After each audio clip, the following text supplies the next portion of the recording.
roads. Dan, very much so, Stefan and Kate. Good evening to you. More than 8 million people will be flying this year. That's a 3% increase compared to last year. And also, people are going to be hitting the roads today and tomorrow between 1 and 7 p.m. Probably the worst time to hit the roads. And gas prices are lower this holiday season. The fact that gas prices averaging to $0.05 in Chicago, in some areas in the suburbs below $3 certainly couldn't come at a better time ahead of Christmas. Gas Buddies Patrick DeHaan says on average gas prices throughout Illinois are under $3 a gallon. DeHaan says gas prices are 40 cents less compared to last year. Those lower prices may not stick around and could go up in the week leading into New Year's. Gas prices going down will be helpful for drivers. Where are they Since gonna go up? says more people will also hit the road compared to last year this holiday season. DeHaan explained why prices are going down. OPEC has been increasing oil production on a near monthly basis for a good portion of this year. That additional oil supply has pushed prices down. In addition, while we've weathered some refinery issues, now refinery issues and maintenance are behind us. That's allowed refineries to crank up output of gasoline, contributing to the downward direction of prices. And now here within the last week, oil prices have rebounded slightly as the U.S. is now under blockade against Venezuela, a country that has the world's largest proven oil reserve. Heading southbound Tri-State, we had 3 lanes blocked at 394 this downbound off the semi-power. Moved into the basin towards exit, which is mostly blocked at massive delays southbound all the way before 150th Street. You're not eastbound 80 from Crawford. So again, this is about 7-8 miles of solid traffic here. If you're planning on going this way, wait it out a long period of time, or go all the way down south, maybe to US 30. That's a better alternate route. 159th and Ridge Road are still pretty busy as alternates this afternoon. We're live here near South Holland. I'm Mike Lorber, Scott. All right, Mike, thank you very much for the update. There's at least at this point not a lot of serious weather to deal with if you're heading out the door on the road, I assume. That is certainly good news. Yeah, if you are about to head out and travel or even overnight tonight, we've got really no issues. A little bit of fog. Josh, I think we can deal with that because we could get anything this time of the year, as we know. All right, 44 out there right now. That's at O'Hare. We've got a cloudy sky. It feels like 40 degrees.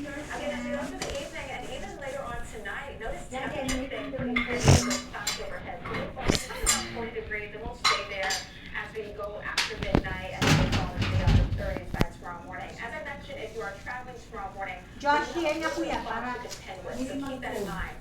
Otherwise, look at our temperatures. We're in the 40s as we go through Friday. Even into the end of the weekend, we'll climb to right around 50 degrees. So while temperatures do dip a little bit, Christmas Eve and Christmas Day, it's still above normal. It will turn much colder though by the second half of the weekend and into next week. We'll talk about that. Where's What's 44? I see that. Thank you, Aisha.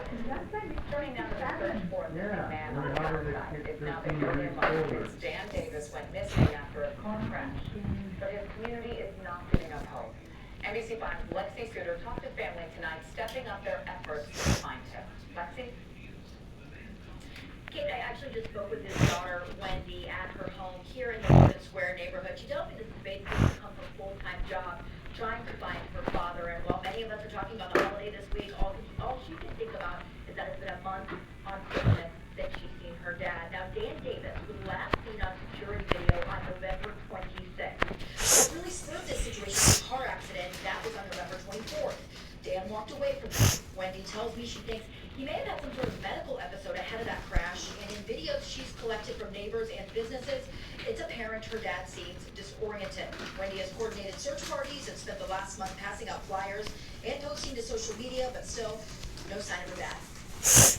We're doing everything again. We have a reward going now, by the way, for anybody who has video footage of my dad after November 26th at all of the last month to send it to finddandavis@gmail.com, and there's a $500 reward for anyone who has a video of them. So.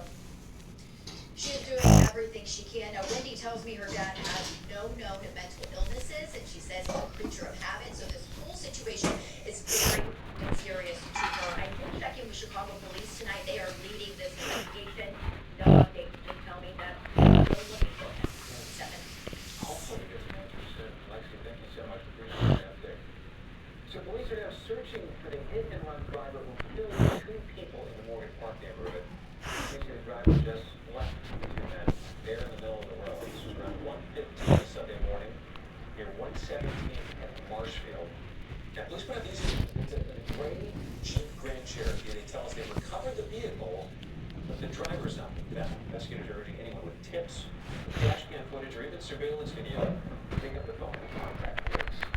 Several members of the Chicago street gang have been indicted on racketeering conspiracy charges, accused of murder, armed robbery, drug trafficking, and carjackings. A federal grand jury handed down those indictments today against 6 alleged members of the Face World street gang.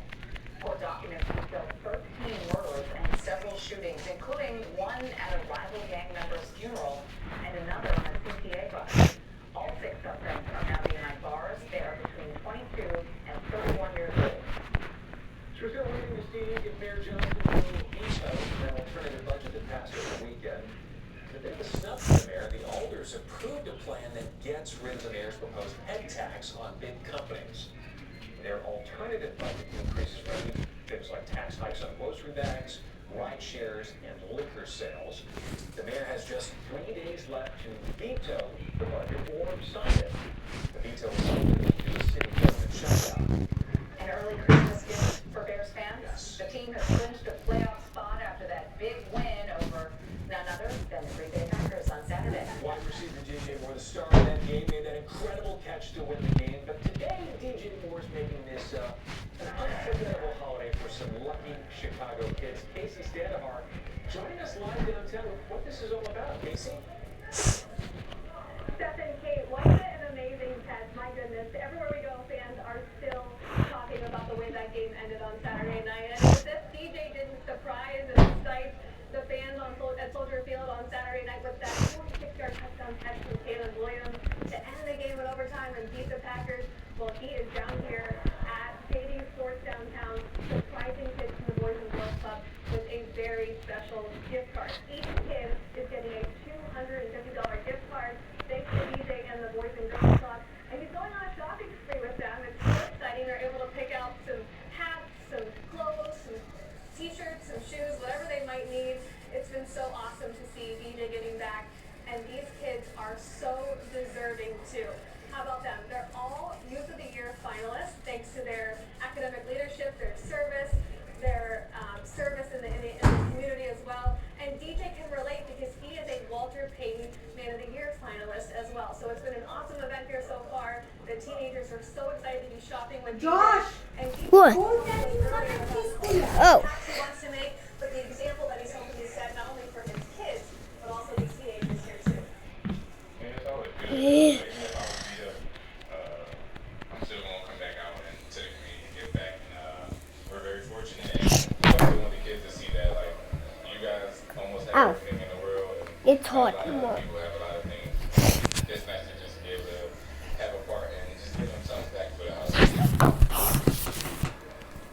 And DJ's been great here, checking kids out, making sure that they got everything they need. It's been so awesome to see how he's been able to interact with the community here. Shut up.